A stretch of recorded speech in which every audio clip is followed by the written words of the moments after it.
This is my first video. By the way, don't forget like, comment, and subscribe. Let's go. Pikiran filsafat Al-Razi. Baik, masuk ke pembahasan yang pertama, yaitu tentang biografi Al-Razi.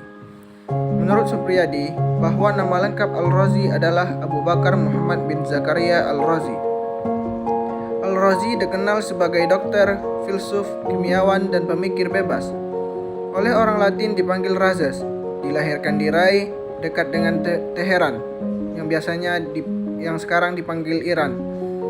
Menurut Amin, bahwa Al-Razi mempunyai hubungan darah dengan bangsa Persia dan lahir di zaman kerajaan Abbasiyah.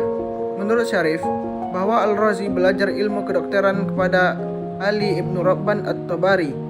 Al-Razi belajar filsafat kepada Al-Balkhi. Al-Balkhi adalah orang yang banyak melakukan perjalanan, menguasai filsafat dan ilmu-ilmu kuno. Beberapa orang mengatakan bahwa Al-Razi menghubungkan dengan dirinya sendiri buku-buku filsafat Al-Balkhi. Menurut Hadi, bahwa di kota kelahirannya, Al-Razi terkenal sebagai dokter. Karena itu, ia memimpin sebuah rumah sakit di Rai.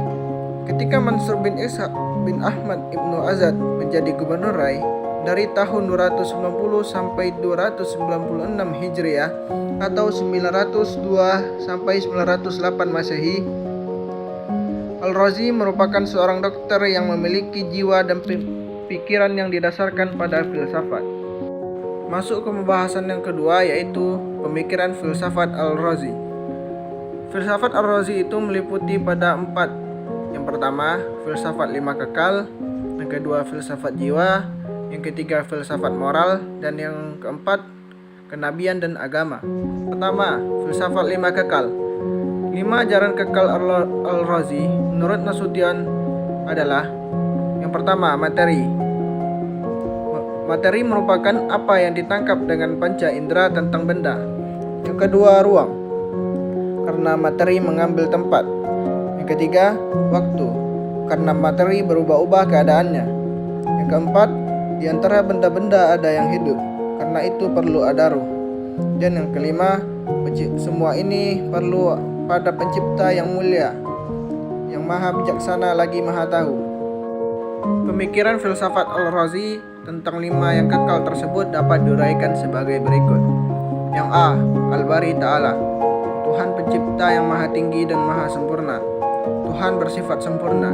Tidak ada kebijakan setelah tidak sengaja, karena ketidaksengajaan tidak bersifat kepadanya.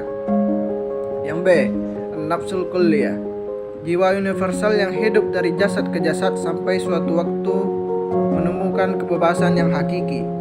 Tuhan menciptakan manusia guna menyadarkan ruh dan menunjukkan kepadanya bahwa dunia ini bukanlah dunia sebenarnya dalam arti hakiki. Manusia tidak akan mencapai dunia hakiki ini kecuali dengan filsafat. Al-Hayyalul Ula, kemutlakan materi pertama terdiri dari atom-atom. Setiap atom mempunyai volume yang dapat dibentuk. Dan apabila dunia ini dihancurkan, maka ia akan terpisah-pisah dalam bentuk atom-atom. Dengan demikian materi berasal dari kekekalan. D. Al-Makanul Mutlak, ruang yang absolut, abadi tanpa awal dan tanpa akhir. Al-Razi membagi ruang menjadi 2, yaitu waktu universal dan waktu tertentu. E. Az-Zamanul Mutlak, ini sama penjelasannya dengan Al-Makanul Mutlak. Yang kedua, filsafat jiwa. Menurut Al-Razi, jiwa meskipun asalnya hidup, tidak sabar dan dalam keadaan bodoh. Oleh karena itu terpesona oleh materi, maka ia berusaha untuk dibersatukan dengannya. Maka Tuhan bermurah hati untuk membantunya dan menciptakan dunia ini dengan bentuk material agar jiwa dapat melampiaskan nafsu syahwatnya untuk menikmati kesenangan material untuk sementara waktu. 3. Filsafat moral. Menurut Al-Razi, penyembelihan hewan buas dapat dibenarkan sebagai pemeliharaan terhadap keberlangsungan hidup manusia. Tetapi hal itu tidak dapat diterapkan kepada hewan peliharaan. Kenapa?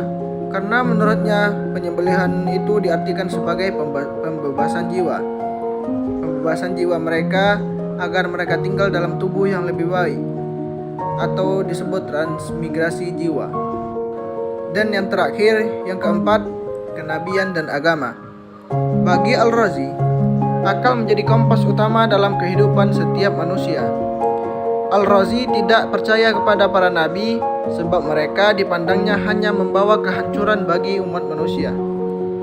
Kebenaran wahyu yang didakwahkannya tidak benar adanya, sedangkan mukjizat dipandangnya sebagai bagian dari mitos keagamaan atau rayuan dan keahlian yang dimaksudkan untuk menipu dan menyesatkan. Ajaran agama saling kontradiktif karena satu sama lain saling menghancurkan dan tidak sesuai dengan pernyataan bahwa ada realitas permanen. Cukup sekian yang dapat saya sampaikan. Apabila ada kesalahan, itu datangnya dari saya dan kebenaran datangnya dari Allah. Wabillahi taufiq wal hidayah. Wassalamualaikum warahmatullahi wabarakatuh.